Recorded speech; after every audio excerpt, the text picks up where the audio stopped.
we're going to answer y'all's questions, any questions that you guys have about anxiety. We're going to do our best to answer to the best of our knowledge and to the best that we can. We spent quite a few weeks studying this, me and Dylan. And Dylan, no, I know what I did. Okay. I did that purposely for you. All right. Sure you did. No, I did. It's just like that one graphic that's wrong that you noticed. The what? The graphic that's wrong that you've noticed. Did you make that graphic? No. I probably did. I think Brittany made that graphic. Why so loud? Someone wiped out. I think Brittany made that graphic. Wasn't me. Anyway, it's all Wasn't good. me. It's all right. So, we're going to go ahead and get started, guys. So we're going to, like I said, we got about, We got time. yeah, We 30 got so time. minutes, or 40 minutes. We So got some time. time. Yep. So who wants to be first? Who's got the first question about anxiety? Jules? Y'all can dictate who answers what. I'm going to let them dictate who. Oh, it doesn't matter. Yeah. Let them dictate it. Okay. Well, David can. I don't want to be a backseat. Blue, purple, red, whatever color this one is. Red? It's on. It's on. Okay. Yeah, perfect, there you are. So I think a good icebreaker would be asking you guys a personal question about your own struggle and walk with anxiety and how that going through that in the past has helped you mature in your faith. Y'all want to go down the line? Yeah, we can go down the line. I'll go ahead and start. So I haven't really Good struggled question. too much with anxiety. Good icebreaker. Yeah, great start. I haven't struggled. I've struggled some with anxiety, but my struggle is more with, I believe it's social anxiety. I used to struggle a lot with how people perceive me for my weight and for other things. So I always took that to heart and took that to heart whenever people would make fun of me for stuff. And now I decided to be done with that. I decided to say, you know what, God, you have this. I'm going to let you take care of it. So I could care less. That's the reason I joke around about my weight. I joke around about who I am because I absolutely love who I am because God made me who I am. So, yeah, very simple. Come on. Is orange on? Yeah, he'll adjust you back there as you go. Yeah, go ahead. Okay, I'm good. Okay. So I was There you go. diagnosed with social anxiety towards the end of middle school, and when I was about to start high school, I developed an eating disorder as well. So I've kind of struggled a lot with that on and off. It got better towards the end of high school because my mom ended up homeschooling me and took me out of public school. And I got back into church, so that was really helpful. But then when college started back up, that was a whole other monster that I'm dealing with still. But I lean on my family and God, and that really helps me a lot. So for me, performance anxiety and social anxiety. Performance anxiety will always feel like I'm performing in front of people, even if it's just a simple conversation. I always feel like I gotta say the best words, the best phrases, and I always have to perform. I grew up playing sports, so it probably came from that. But social anxiety, where like when I'm in a social event, something like that, I can get kind of nervous, maybe even shake, but get sweaty and stuff like that, and it kind of sucks sometimes. But those two really. So for me, middle school, going into high school, I spiraled into depression as a result of, I guess it would be labeled social anxiety. I always have trouble pinpointing which one it was, but I got to the point where I would think stuff like, the social anxiety one for how people perceive me. Still struggle with that to this day. Even sitting up here on this stage right now, wondering what are y'all thinking about? Oh yeah, thank you. But one of the big things that I struggle with that I ended up for a little while going on an antidepressant prescribed medication for it whenever I was middle school going into high school was thinking thoughts like if I don't do certain things or if I don't say certain things or if I don't act a certain way then I could die, or I was scared that I was going to die in my sleep. Just random things that really hit me. The question that David asked, so I think, how does that help strengthen my faith of going through that? I think really trying to trust and rely on God deeper in certain ways. And you can even ask Brittany now. Like I struggle with that aspect of things that I'm not in control of. I really struggle with that. And so, again, it's one of those things where I really try to surrender it over to God and say, God, take this, but kind of like what Bob talked about last week. God hears it. I know He's there, but but I think that for me, it's just one of those things that I've had to learn to really trust and rely on Him, and knowing that it's still there and He may not take it away completely, but it has driven me into a closer dependence on Him, trusting that that He's going to lead me through it. So I would say that's kind of where I'm at. So good question. There's one in the back there. I think it's Olivia. These lights are bright. Yeah, it's Olivia. Yeah, I haven't been up here in a while. You were up here this morning. I didn't leave you. God told me to. Wherever you were you always faced with social anxiety, and how would you face it? Like, no matter where you are in public, doesn't matter. Was it always on, and were you always nervous? Is that to one of us particular or anybody? Anybody? Who wants to take that one? Y'all are supposed to be facilitating this. So I think sometimes when you're around certain people in certain events, it's different. It's different than being around others. So like, if you're in a room full of a lot of people, maybe the social anxiety can be triggered more that way than just a room with your family. So I think it just, for me personally, I think it just depends where I'm at and with who I'm with. If I'm around somebody I deeply trust and we're very close, then it's different. But if I'm around people I don't necessarily know, or maybe I'm predicting something that's maybe going to happen, then that's when it gets triggered. So I think it just matters the situation, who's around, and even like how many people are in the room. So Yeah, I think that's what it boils down to for me as well. Who we're around. I think that dictates when I stress with my social anxiety. So like I said, my anxiety comes from how people perceive me. So a lot of that stems from my weight, and so even something that it's stronger in public places. So, for example, if I go to a theme park and I can't fit on a ride, then that's a lot of stress, because you get up there, you get on the ride, and then, oh, hey, you can't ride it. So that puts a lot of stress sometimes, and sometimes it can feel a little bit embarrassing. But like I said, with that, and I learned to give it over to God and learn to talk to people about it, and really decompress from that. So say, hey, I'm not going to see these people more than likely. 9 times out of 10, I'm not going to see them again. So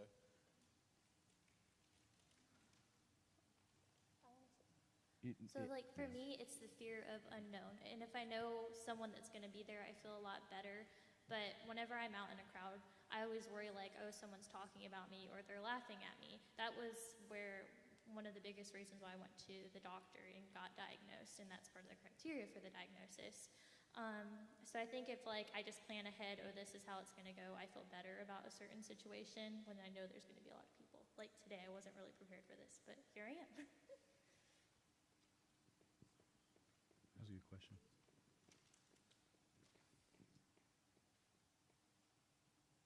Were you ever anxious about something but you didn't know about it until later on? So anxious about something like that, you just are anxious and you don't know why, that kind of thing, and then you learn why later. No, as in, like, you were anxious, but you really didn't know it until somebody had told you later on because they saw some signs.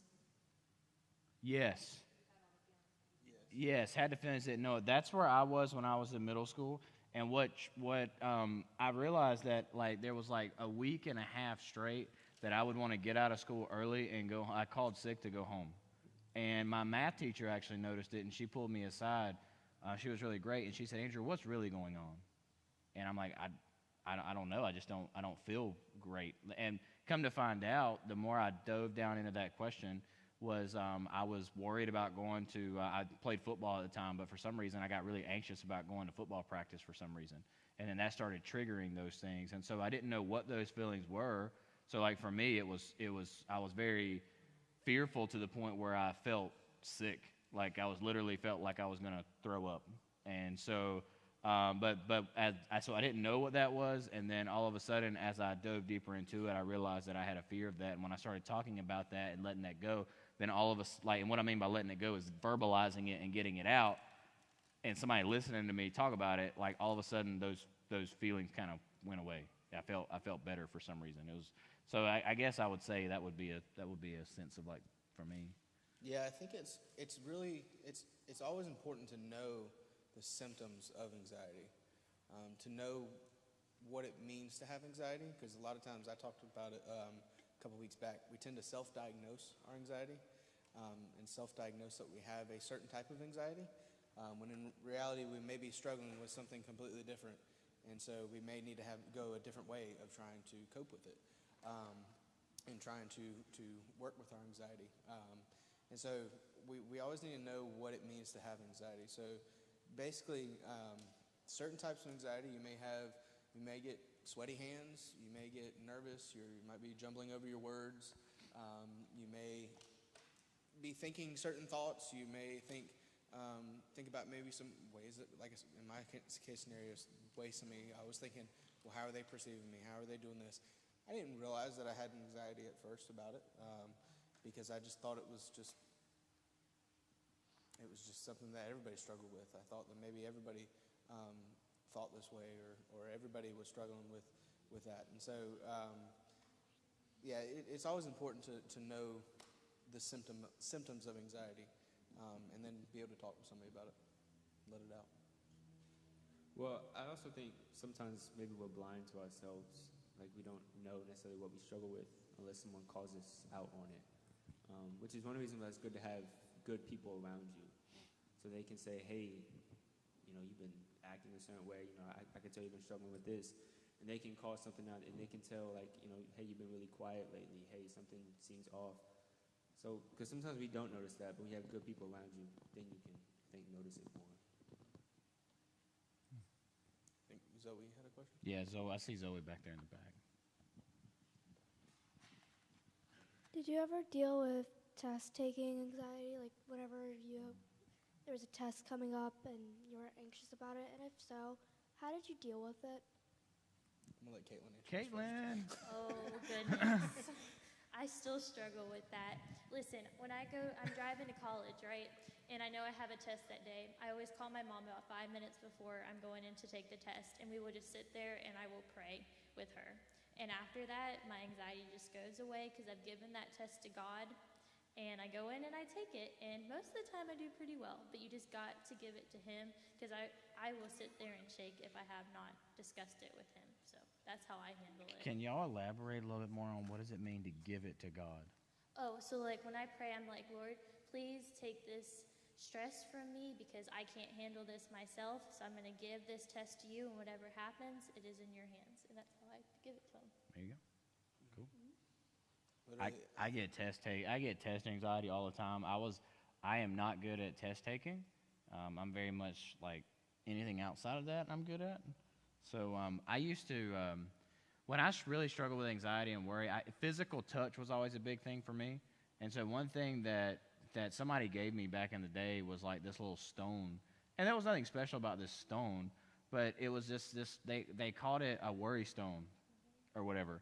And so, but basically what it was just, and some people do this with a cross or whatever if you want to make it a little bit more spiritual, and not make it sound like something from a cult. But one of the things that I would do is when I started feeling that anxiousness, my reaction would be to hold that stone in my hand. And that kind of served as a reminder that, God is my rock. God's in control. He's the one, no matter what, He's got all this under control. And 9 times out of 10, every time I've faced a situation or a test or something like that, it's always worked out. And even if it doesn't work out, that's okay. You learn and you adjust and different things like that, particularly when it comes to testing. But just in life in general, most of the time things are going to work out. Now, maybe not the way we want it to, but it's going to work out one way or another. So that was one thing that helped me. So like verbalizing it like Caitlin's doing, really that's what she's doing. She's verbalizing it to God, saying, okay, God, do this. I was kind of just more of the like, I needed something in my hand, and it would just be kind of a trigger reminder for me, and that really helped me to release that anxiety. Yeah, they I think in this psychological world they call it grounding. Finding something to ground, like Sure. pull yourself back to reality, in a sense, because sometimes we can be clouded by our thoughts, and so we can that's when our brain starts to go 100,000 different directions, and start to think, well, what happens if I do fail it? What happens if I don't get any right? What happens if I miss if I'm one question away from passing.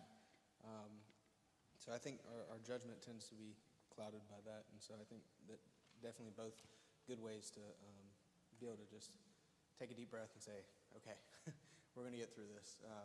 And so, but I think that's really good. And one of the things that I always talk with Caitlin about, whenever she's going into her tests and taking her test, she's always worried about getting one wrong or getting something wrong on it. And one of the things that I tell her is it's okay to get stuff wrong, because without getting it wrong, if you don't get it wrong, then you're not learning. You already know it. So you have to. If you're getting something wrong, that means that's where you got to improve at. That's where you got to study a little bit harder maybe for next time. That's where you got to continue to work, because it continues to show. The whole point in a test is to show your improvement over time. And so that's one way to look at a test and maybe help that out some. And that's why we're in school. We're still learning. We can't be perfect. I mean, and another thing that I do as well is I have a locket that my grandparents gave me, and I wear it to every single test just to know that I have, like, my people with me too. So, like, they're proud of me, and it's just a way to make me smile while I'm taking the test as well. So, no, that's another thing.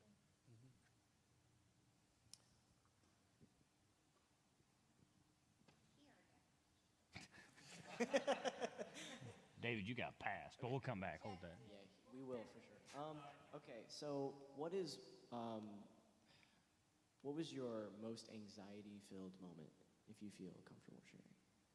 Like, where was the moment that you feel the most anxiety, and how did you overcome it?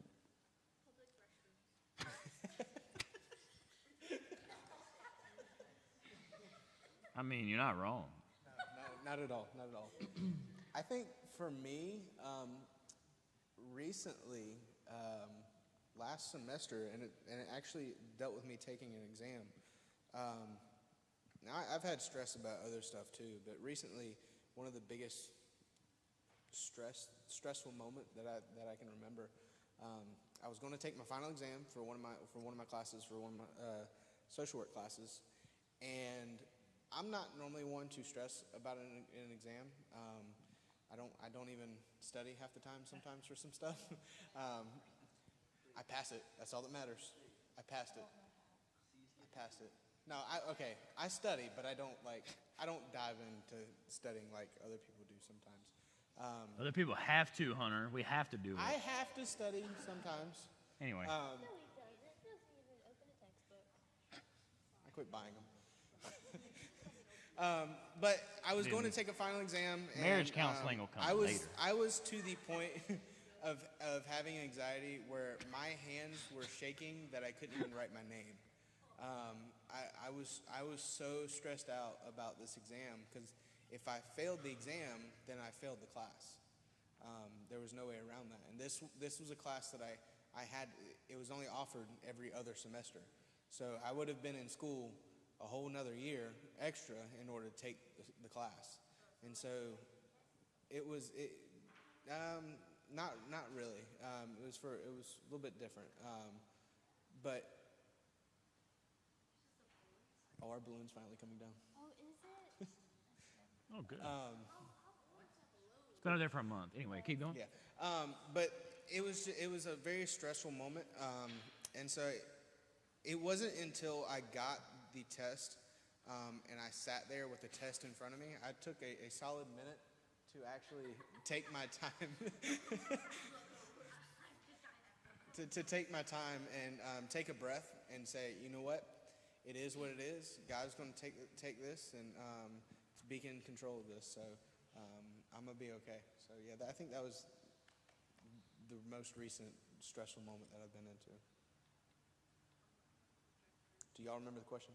Yeah, the question was the most stressful thing you've ever faced, for the most part.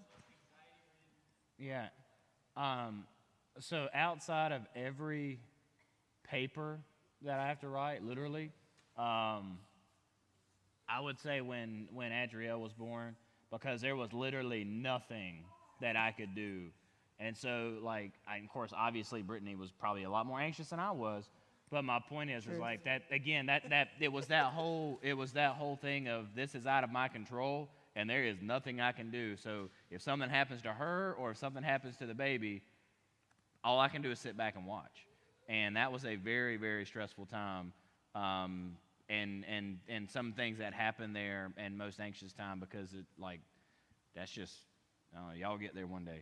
But there's a lot going on in that moment. I almost passed out. Like, I was so, yeah. Yeah, so, yeah, writing papers are very anxious for me, though, outside of that. Do we have another question? Good. All right. Were you ever By the way, Zoe, before you ask that question, if y'all have a specific question for somebody, say, hey, this is for whoever, or if it's just general, then just throw it out. Just letting y'all know. Anyway, go ahead, Zoe. Did you ever have anxiety about like what your future held, or do you still have anxiety about that? Like, I didn't hear what she said. Do you ever have anxiety about your future, or what was coming for you in the future? My answer to that, very, very, very simply, yes, absolutely, without a doubt. I didn't know what I was going to do with my life, and then God said, "Hey, I want you here," so here I am right now. So it was one of those things where it was definitely stressful. I mean, I didn't know what to do, but what I did is I leaned on what people told me I was good at. And what people saw in me, because I took that as a way of God opening up doors for me, and saying, hey, I think you would be good here. I think you would be able to do that. Andrew being one of those people that said that as well. And so it kind of took some stress off of me worried about or stressing about trying to figure that out, because I think it came with time. A lot of you guys, some of you are having to make that decision pretty soon about what college you want to go to, or what you want to study in college. The answer doesn't have to be right then. You can definitely answer that question later. I personally am one of the minors whenever it comes to changing your major, because I didn't change my major through school. But other people will tell you that they've changed their major probably 15 times before they were able to find the right one. Andrew being one of them. 7. And went to 3 different schools to do it. Yeah. Yeah. So I think it comes in time. 6 years. No, 5 years. Did y'all have an answer? Yeah. When did y'all? I was still making progress. When would you say you guys stressed about your future? And if you still stressed over what the future holds at this stage in your life. Well, yeah, to answer that question, yes, absolutely. Yes. I'm getting married to her in a year, and that's very stressful. Not that she's stressful, but... I was about to say... not that she's stressful, but just... I'm more worried about her than you, bro. Absolutely, I am too. That's stressful. I'm stressed out worrying about her being stressed out over me. We have to find a house, y'all. That is crazy. There's a lot of right stressful things. And we have to plan a wedding. Y'all have no idea about that house situation right now. No. We are just getting started. We are a little over a week into this process, and I know you're speaking from experience. So, but yeah, what's y'all's answer to that? Yeah, I mean, certainly you have the whole future ahead of you, and so do you? Most of our anxiety, well, you think that. You hope. Maybe. You think that, though. Just going deep, that's all. So most of our anxiety comes from the unknown. So the future is unknown. Like, does anybody know what's going to happen tomorrow? You may think you're going to go to school, something's going to happen, but you don't know. Like, you could walk into class tomorrow, you have a substitute teacher, you won't even know. Like, totally different, right?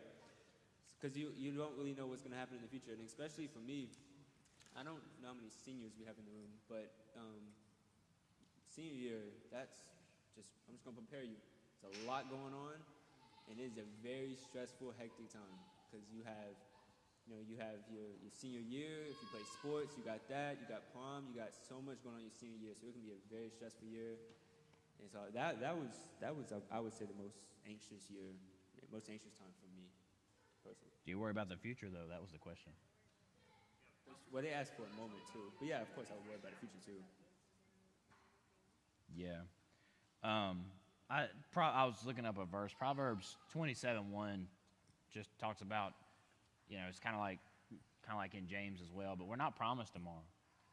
We spend a lot of our time worried about tomorrow, and I think we worry. We'll worry. We'll get stressed out. And we'll get anxious about everything that's down here, and then we forget about what's right here in front of us. And so that's easier said than done, I know, because like I stress out about our future, where God has us, where God's leading Brittany and I, wondering if we're where we need to be or not where we need to be, and I'm constantly praying about that because we want to make sure that we're honoring Him with our life and what we're doing. But yeah, I think one thing that's been helpful for me when I try to think long term is to think, yeah, we can make all these plans, but I mean, again, it's not a guarantee. And so focus on where God has you right now. Do the best with what you can right now. And as things come, then take them one step at a time right now. Not worrying about what's coming or whatever. It's like the other day, somebody asked me, they said, Andrew, how old are you? I'm like, I'm 30. And they said, when do you think you're going to retire? I'm like, I have no idea. Wow. I was like, 65? I don't know. And then I said, what is retirement anyway? I promise you, that was not. But my point is, Dylan, did you ask that? It wasn't me who asked. My point is that I would just encourage each of y'all, don't miss what you have in front of you now by focusing on what's down here. That whatever's down there will eventually get there. But be who you can today. Be who God's called you to be today. Let Him shape and mold you each and every day, and then allow that to lead you. There's nothing wrong with dreaming, nothing wrong with anything like that. But just I just think we worry about so much. Again, we can't control. Focus on what we can do right now. My and then question we'll kick it to is for Dylan. Real quick before you ask that. No. Dylan, your shoes are stressing me out. If you have a question that you do not want to ask over the microphone, you can do one of two things. You can either find a leader that's sitting around you and ask them the question, and in a few minutes they can ask the question on the mic, or you can DM us at B3 Students on Instagram, and you can ask that question. You can ask that question through Instagram, and we'll answer it. So we got Instagram? We do have an Instagram. All right. We do have an Instagram. Okay, so my question's for Dylan. So I know that you said that you have like performance anxiety and stuff. So how, right? I'm not crazy, Yeah. right? Okay. He said that. Okay. So whenever you started like preaching in the church, how did you kind of like, is it something that you just like started doing, or did you kind of like work your way up to like preaching in front of like us? Yeah, so, man, good question. Yeah, Dylan, answer that question. Oh, gosh. So I still remember the first time I preached here, actually. It was March, don't remember the exact date, March something 2020, and it was like 5 of us in the room and a camera. And at this point, I can't remember how many times I preached, but every time it's still the same, that I still get nervous. I'm still shaking as soon as I go up. I'm probably sweating, like I'm overthinking everything I'm gonna say. No matter how many times I prepare for it, the emotions, the nerves are still there. Like I just preached at another church on last Sunday morning and Monday night, and I was, thank you. And I was very nervous because it was quite a lot of people, and I was very nervous. But the more you do it, the more confident you get, and the more you learn how to handle your emotions. When you tell yourself in the moment, like, I've been here, I've done this before, then it's easier. Because the thing about performance anxiety is that you want to do really well. That's a good thing. But at the same time, the pressure can be overwhelming. So what I've learned is just to throw yourself out there, try your best, trust God along the way, and do what you can do and do your part. So, can I add to that? Okay. Nope. Can I add to it? Okay, cool. What were you going to say? Nothing. That was nothing. Just nothing. All I was gonna say is that you have to ask yourself, who am I doing this for? You know, am I standing up here because of me? I want people to see me, and I want people to see the talents that I have, or whatever it is. You fill in the gap with whatever you're doing it. If you're doing it for those reasons, and you're doing it for selfish reasons, again, utilizing the gifts that God's given us to bring honor and glory to Him. And I think that a lot of people will, the anxiety sets in when we think all eyes are on us rather than us keeping our eyes on God. Because when we need to be thinking about, okay, God, this is for you. I don't care about anything else that's going on out here. Just using the stage as an example because we're literally sitting on it. But like, okay, God, I'm doing this for you. So whatever this person says, whatever that person says, whatever this person thinks, that doesn't matter because I'm doing this for you. Sports, school, whatever it may be, like whatever the activity is, I don't know. Everything in life is spiritual, in my opinion. There's a spiritual element to everything that we do as believers. So, that's one thing that I know that's helped me because I do not do well. I feel like I have a hard time getting up in front of people too. Public speaking is not my thing, but it comes a point where you're like, okay, God, this is what you had. This is where I'm at. This is where you got me right now. This is what we're gonna do, and let it ride. Don't care about what they think. No, that's or good. Sarah Beth, That's like good. jabbing me in the heart. That's good. For me, I didn't expect to be public speaking or teaching or doing a sermon at all. I never really. But it's more than just that, though. It's right, like right. And, for them, that, like that. I think I didn't know what to expect in it, and so I think having that perspective of knowing who you're doing it for is really big. Yeah, because if you keep thinking like, hey, this is like you can even tie it into like nursing. Caitlin's got to worry about a doctor, or whatever. It's just like, you know what? I can't constantly think, what's this guy doing, or else I'm gonna pop this person's artery and they're gonna die. So it's you know what Caitlin just said? What? That's probably not right, is it? Okay, we're going to move on to our next question. But you know what I mean. You can apply it across all. Yeah, absolutely. I'm not a nurse, clearly. So, kind of similar to that, in the same vein, but pivoting a little bit. That's trying to impress other people, and I'm curious about some of the ways that social media might have played into your guys' anxiety in the past, or some of the things you've observed working with students and younger people in the ministry. And what are some pointers that you can give to the audience here when it comes to dealing with and blocking out perhaps some of that anxiety that can be induced by social media? Okay, cool. So with like Instagram and stuff, whenever I was starting out in high school, Instagram was starting to become very popular. And I would see like the girls that would post pictures and I was like, I don't look like them. So then like kind of like contributed to like my eating disorder, and I was struggling really, really bad with it. And it came to the point where the balloon's still up there. Anyway, it came to the point where my mom was just begging people to help me, and Miss Amy, she works here with Celebrate Recovery, she gave Mom some seashells, and she gave them to me. And she told me to look at the seashells and see how different they were. And I was like, so it kind of resembles each person is different as well. And we're all not going to look the same. And another thing she told me to do was write verses on sticky notes. And I would put them up on my mirror, and I would look at them, and I would just remember, wow, God made me for who I need to be. I don't need to look like this other person. I'm made in His image, is what I was trying to say. So like all of that stuff just kind of helped ground me. And I also realized I don't need to go on Instagram and all of that to every single day to make me feel good about myself, because I don't know, I have my family and stuff, they make me feel good. So. Well, certainly I think we can all agree that social media has caused us to compare ourselves more. So even like if you go out in public and you see someone, you can quickly compare yourself because you easily do it on social media, right? On Instagram and everything. So if you see somebody, you're like, oh, they look better than me, or oh, they look, oh, they have a better outfit than me, they're funnier than me.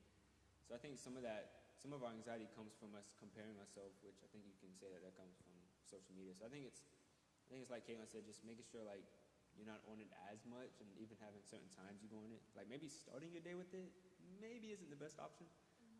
Maybe ending your day with it isn't the best option, but having certain times you can get on it, and just to control it too. So. How can you avoid comparing yourself? Anybody, that's wide open. That's really hard to do, I feel like. I don't know. Yeah, because we live in the age of comparison. I mean, because you can go anywhere you compare yourselves. I think it's hard to do. I think you have to love your identity. You have to really love who you are in Christ. I think you have to do that. I think you have to accept who you are in Christ. It takes a while to do that as well. I still struggle with it every single day. And you just got to keep telling yourself, like, I am who I am. God's made me this way, and I'm going to be okay, is how I think about it.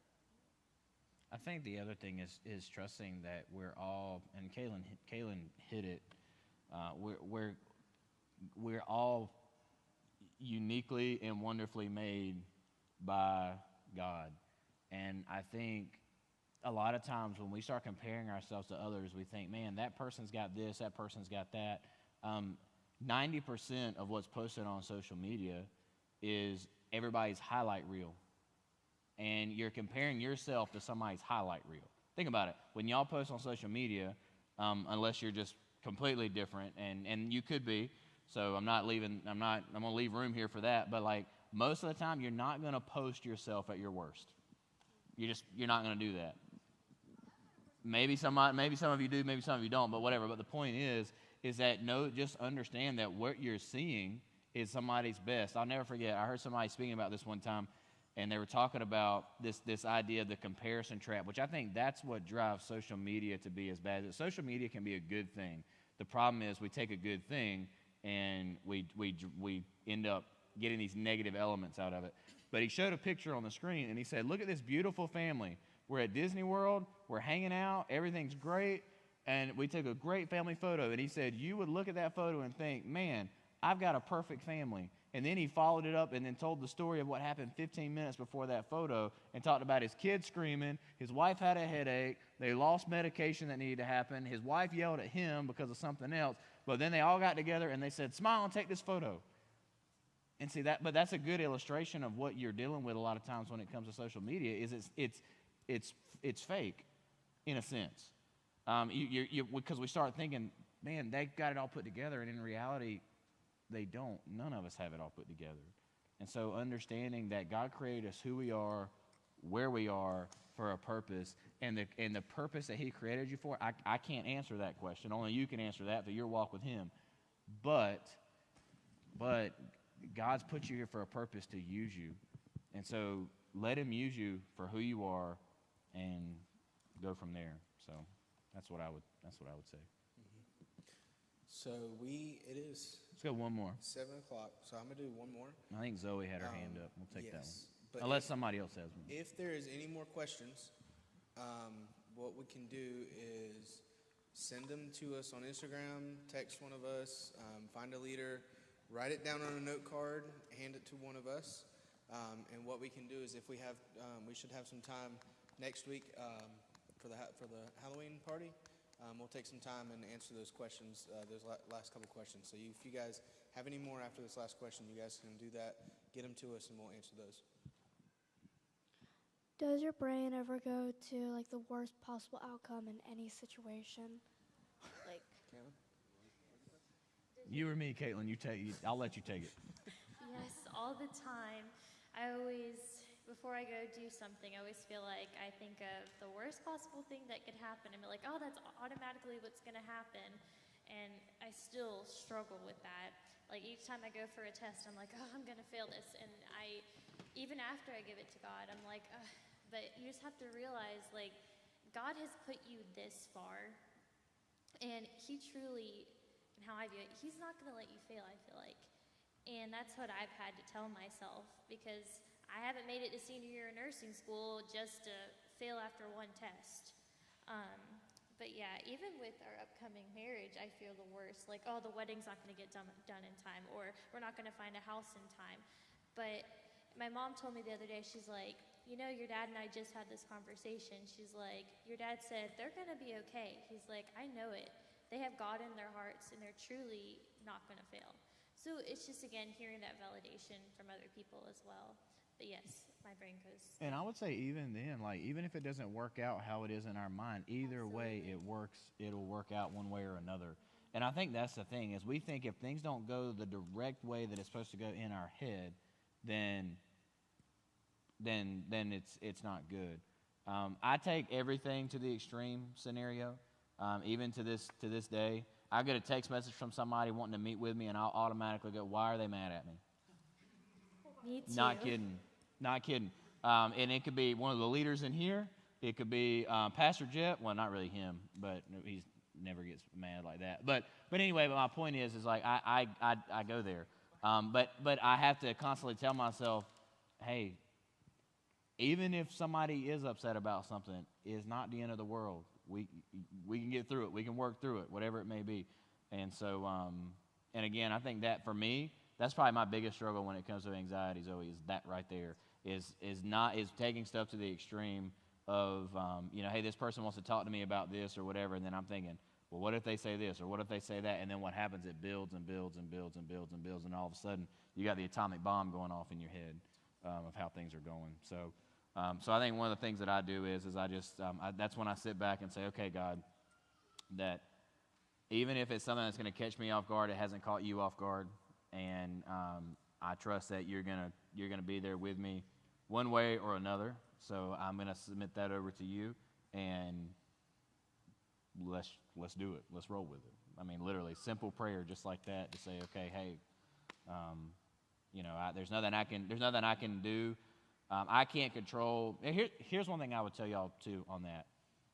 I can't control anything except for myself.